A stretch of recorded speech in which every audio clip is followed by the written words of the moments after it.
안녕하세요, 여러분. 닥터 엠버의 응급의학 연구소에 오신 것을 환영합니다. 저는 오늘도 여러분들과 응급의학의 최신 지견을 나누기 위해 준비해온 닥터 엠버입니다. 오늘은 많은 분들이 겪어보셨을 만한 케이스로 시작해보겠습니다. 구급차를 통해 내원한 CPR 환자.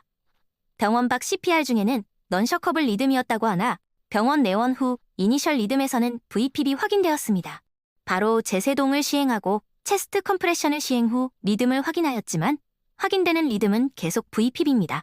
ACLS 알고리즘에 따라 CPR을 계속 진행하며 에피네프린과 아미오다론 300mg, 150mg을 투여해보지만 환자의 VPB는 지속됩니다. 발을 동동 구르는 이 상황에서 우리는 에크모를 떠올려보지만 아쉽게도 이곳은 우리가 날고 기던 수련병원 응급실이 아닙니다. 24시간 온콜 에크모팀이 준비되어 있는 병원은 흔치 않기 때문이죠. 우리는 이 상황에서 더 해볼 수 있는 게 없는 걸까요? 앞에 소개드린 케이스와 비슷한 케이스를 다들 겪어보신 적 있을 것입니다.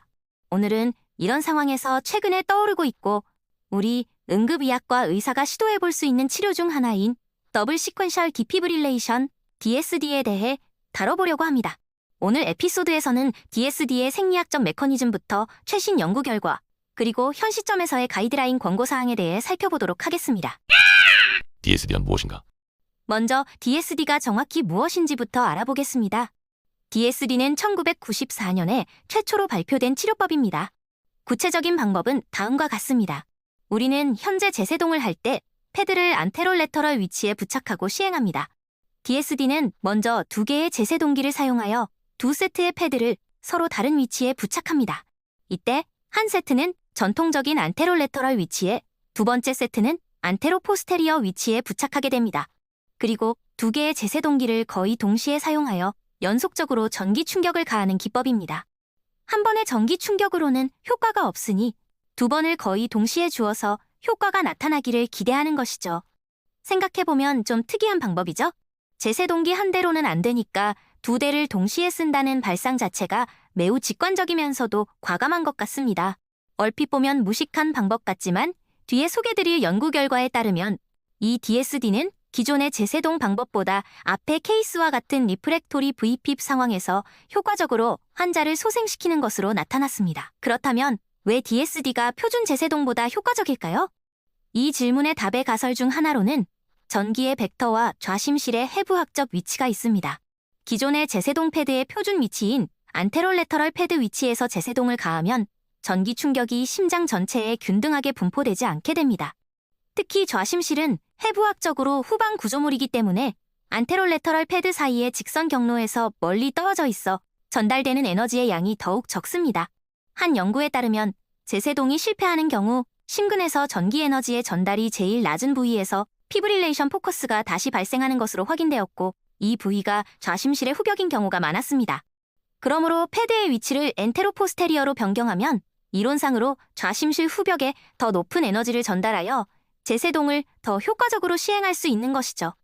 이렇게 패드를 엔테로포스테리어로 위치하여 제세동을 시행하는 것을 벡터 체인지 디피브릴레이션이라고 합니다. 하지만 DSD는 벡터 체인지 디피브릴레이션에서 한 단계 더 나아갑니다. 바로 벡터 체인지 디피브릴레이션과 표준 디피브릴레이션을 거의 동시에 진행하는 것이죠. 이러한 추가 단계는 단순히 전기 벡터를 변화시키는 것을 넘어서 2가지 추가적인 메커니즘을 제공하게 됩니다. 첫째로는 심장에 전달되는 총 에너지가 증가하는 것입니다. 일반적으로 한 대의 제세동기는 200에서 360줄의 에너지를 전달하는데 DSD를 사용하면 이론적으로 그 2배 가까운 에너지를 전달할 수 있습니다. 물론 실제로는 두 충격이 완전히 동시에 일어나는 건 아니고 에너지가 단순히 합산되는 것도 아니지만 분명 더 많은 에너지가 심장에 전달되는 것은 사실입니다. 둘째로는 심장의 컨디셔닝 효과입니다. 첫 번째 전기 충격은 심근의 순간적인 전기적 파동을 변화시키게 되는데요. 첫 번째 충격만으로는 제세동에 실패했더라도 이 변화된 상태에서 가해지는 두 번째 전기 충격은 더 효과적으로 작용할 수 있습니다.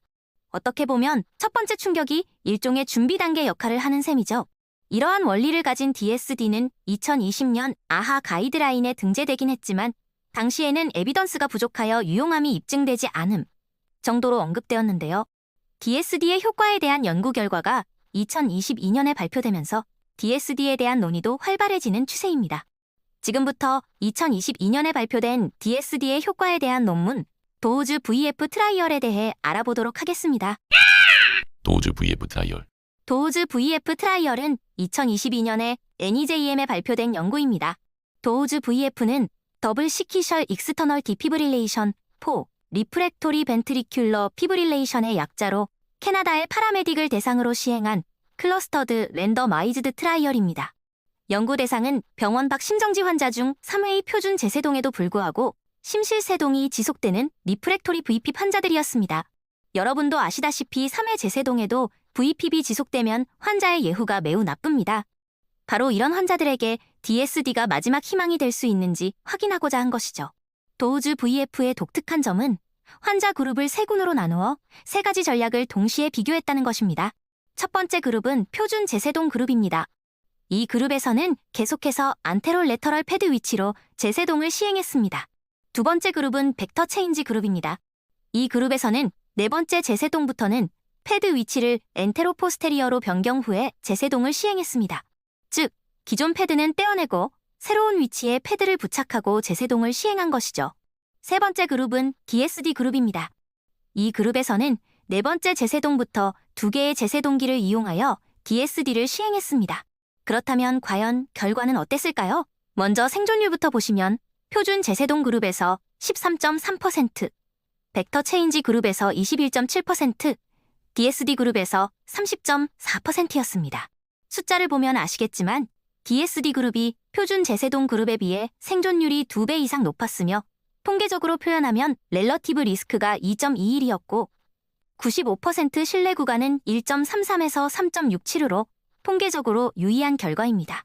벡터 체인지 그룹도 표준 제세동보다 높은 생존율을 보였고 이것도 통계적으로 유의했습니다. ROSC 확보율도 표준 제세동 그룹은 26.5%, 벡터 체인지 그룹에서는 35.4%, DSD 그룹에서는 46.4%로 확인되어 DSD 그룹이 표준 제세동 그룹보다 1.7배에 해당하는 ROSC 확보율을 보였고 이 또한 통계적으로 유의한 결과였습니다.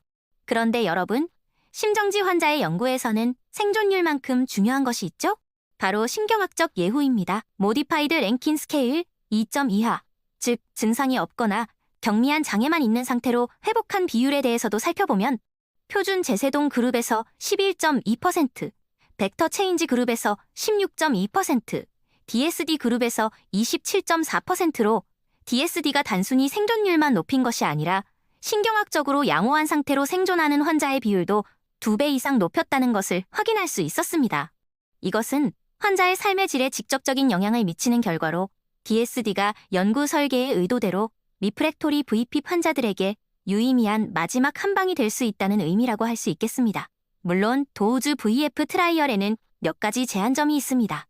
첫째로 이 연구는 2019년부터 2022년까지 진행되었으며 원래는 930명을 일로할 예정이었으나 코로나로 인해 목표 표본 크기에 도달하지 못하고 405명에서 중단되었습니다.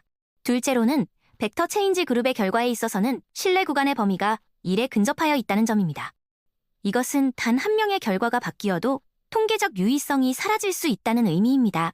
또한 주로 도시 지역에서 시행되어 두 번째 제세 동기가 항상 이용 가능하지 않을 수 있는 지역에서는 일반화되기 어려울 수 있다는 점이 제한점으로 있겠습니다. 2024년에 도우즈 VF 트라이얼 데이터의 2차 분석에 대한 연구들도 발표되었는데요. 이에 대해서는 시간 관계상 다음에 기회가 될 때 소개하도록 하겠습니다. 2022년에 발표된 도우즈 VF 트라이얼은 여러 가지 제한점에도 불구하고 뚜렷한 DSD의 이점을 보여주었습니다. 그렇다면 과연 소생술 가이드라인에는 어떤 변화가 있었을까요? 가이드라인 및 DSD. 지금부터는 각종 가이드라인에서 DSD를 어떻게 받아들이고 있는지 한번 살펴보겠습니다. 먼저 국제소생술교류위원회 일코르에서 2023년 발표한 가이드라인에서는 다음과 같이 명시하고 있습니다. We suggest that a DSED strategy or a VC defibrillation strategy may be considered for adults with cardiac arrest who remain in VF or pulseless ventricular tachycardia after 3 or more consecutive shocks. 한국어로 번역하면 3회 이상의 연속적인 제세동 후에도 VPIP 또는 펄스리스 V택이 지속되는 성인 심정지 환자에서 DSD 또는 벡터 체인지 제세동을 고려할 수 있다는 것입니다. 비록 권고 강도와 근거 수준은 낮은 수준이지만 기존에는 권고되지 않았던 수준에서 고려할 수 있다 정도의 수준으로 명시된 것은 일코르에서는 이 치료의 근거를 어느 정도는 인정하고 있다고 생각해 볼 수 있겠습니다. 그 다음으로는 유럽 소생술위원회 ERC에서 2025년에 발표한 가이드라인입니다. ERC 가이드라인에서는 재미있게도 리프렉토리 VPIP 상황에서 벡터 체인지 제세동을 고려할 수 있으나 DSD에 대해서는 루틴한 사용을 권장하지 않는다고 하고 있습니다. DSD를 권장하지 않는 이유에 대해서는 다음과 같이 명시하고 있는데요. 첫째, 도우즈 VF 연구가 예상보다 조기 중단되었다는 점. 둘째, 제세동기에 손상을 가할 가능성이 있다는 점. 셋째, DSD를 실제로 적용하기 위해서는 교육 및 장비를 비롯한 추가적인 자원이 필요하다는 점으로 설명하고 있습니다. 그렇다면 우리가 많이 보는 아하 가이드라인에서는 어떨까요? 2025년에 발표된 아하 가이드라인에서는 다음과 같이 언급되고 있습니다. 3회 이상의 연속적인 제세동 후에도 심실세동, 무맥성 심실빈맥이 지속되는 심정지 성인에게 벡터 전환 제세동, 이중 순차 제세동의 유용성은 확보되지 않았습니다. 라고 말이죠. 다른 가이드라인들과는 달리 아하 가이드라인은 아직은 DSD에 대해서 보수적으로 생각하고 있는데요. 그 이유로는 도우즈 VF의 2차 분석 결과에서 DSD의 생존율 향상이 각 세부 그룹에서 일관적으로 일어나지 않은 점과 DSD의 제세동 사이의 간격을 일관되게 유지하기 어렵다는 점을 들고 있습니다. 하지만 추가적인 연구과 기술을 통해서 앞으로의 행보를 지켜봐야 할 것이라고 언급하고 있습니다. 각각 가이드라인마다 상반된 의견을 내고 있으니 좀 혼란스러우시죠? 그만큼 아직 DSD가 핫한 주제라고 생각하시면 될 것 같습니다. 마지막으로 우리나라 가이드라인도 한번 살펴보겠습니다. 지금 영상을 만들고 있는 이 시점에서 공식 발간이 되지는 않았지만 2025년 12월에 2025 한국 심폐소생술 가이드라인 개정에 대한 심포지엄이 있었는데요. 어드밴스드 라이프 서포트 업데이트 세션에서 DSD에 대한 언급이 있었습니다. 구체적으로는 일코르 가이드라인과 유사한 수준으로 시도할 수 있다 정도로 가이드라인에 들어가게 되었는데요. 가이드라인 전문이 발간되면 좀 더 확인해보긴 해야겠지만 최소한 DSD를 시도하는 것이 우리나라에서 말프랙티스로 간주되지는 않을 것이라고 생각합니다. DSD 실제 적용 가이드. 그렇다면 DSD? 실제로는 어떻게 하는 걸까요? 아직까지 표준화된 프로토콜은 없는 상황이라 정답은 없는 상황인데요. 지금까지 알려진 방법에 대해서 우리나라 실정에 맞게 제 나름대로 정리해보도록 하겠습니다. 먼저 인디케이션은 앞에서 언급된 바와 같이 3회의 연속된 제세동에도 소실되지 않는 셔커블 리듬의 심정지 환자입니다. 여기서 명심해야 할 점은 3회의 제세동이 병원 밖에서 일어난 제세동을 포함해야 한다는 것입니다. 이는 도우즈 VF 트라이얼에서 실제 DSD를 시행한 의료진이 캐나다의 병원 전 단계에 종사하는 파라메딕들이었기 때문입니다.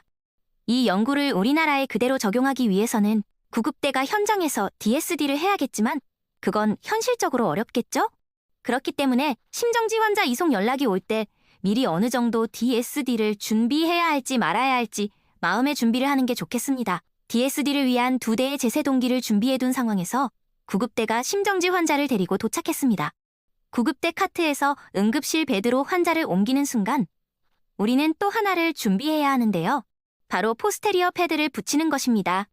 아시다시피 안테리어, 레터럴 패드는 컴프레션 도중이라도 손을 피해가면서 붙일 수 있지만 포스테리어 패드는 컴프레션 중간에 붙이기는 어렵습니다.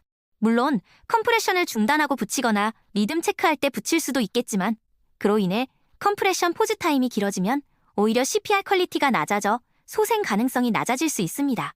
또 요즘은 루카스 같은 기계를 이용한 CPR을 많이들 하시잖아요? 기계가 달려있는 상황에서는 포스테리어 패드를 붙이는 게 더욱 어려워질 것으로 예상되니 가능하다면 환자를 옮기는 타이밍에 패드를 붙이는 것이 좋을 것 같습니다. 포스테리어 패드를 붙인 상황이면 컴프레션을 지속하며 나머지 패드를 부착합니다. 그러면 총 패드는 4장이 되겠지요? 이때 패드 간 거리가 너무 가까우면 전류가 심장을 통하지 않고 단락될 수 있기 때문에 패드 간 간격을 3에서 4cm 정도 유지해줍니다. 패드의 준비가 완료되었다면 제세동을 시행할 타이밍을 잡습니다. 리듬 체크하는 타이밍일 수도 있겠지만 병원 밖에서 3차례 이상 제세동을 시행한 상황이라면 패드의 준비가 되는 대로 바로일 수도 있겠지요. 제세동을 시행해야 하는 상황이라면 2개의 각각의 제세동기를 200줄로 차지합니다. 물론 차지하는 동안에도 컴프레션은 유지해야 합니다. 각각의 차지가 완료되면 주변의 안전을 확보한 후 제세동을 시행합니다. 여기가 중요한데요. 2대의 제세동기의 버튼을 한 명의 시술자가 양손으로 거의 동시에 눌러야 합니다. 따닥 하고 말이죠. 그렇게 연속 제세동을 시행하고 나면 컴프레션을 시행하고 시간에 맞춰 리듬을 체크하면 되겠습니다. 듣고 계시던 많은 분들이 이 부분에서 의문을 품으실 수 있을 것 같은데요. 거의 동시에 누르라는 건 얼마의 시간 간격을 두고 눌러야 하는 걸까요? DSD를 언급한 각종 가이드라인에서 이 시간 간격에 대한 언급은 아직 없습니다. 하지만 2024년에 리서시테이션에 발표된 한 연구에서 이에 대한 힌트를 얻어볼 수 있겠습니다. 이 연구는 DSD의 제세동간 간격 시간을 후향적으로 조사하여 이에 따른 ROSC 및 생존율에 대해 확인하였는데요. 이에 따르면 DSD의 제세동간 간격이 75ms 미만인 그룹에서 그 이상인 그룹보다 ROSC 확률이 높은 것으로 나타났습니다.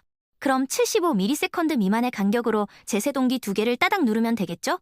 과연 75ms는 어느 정도 간격일까요?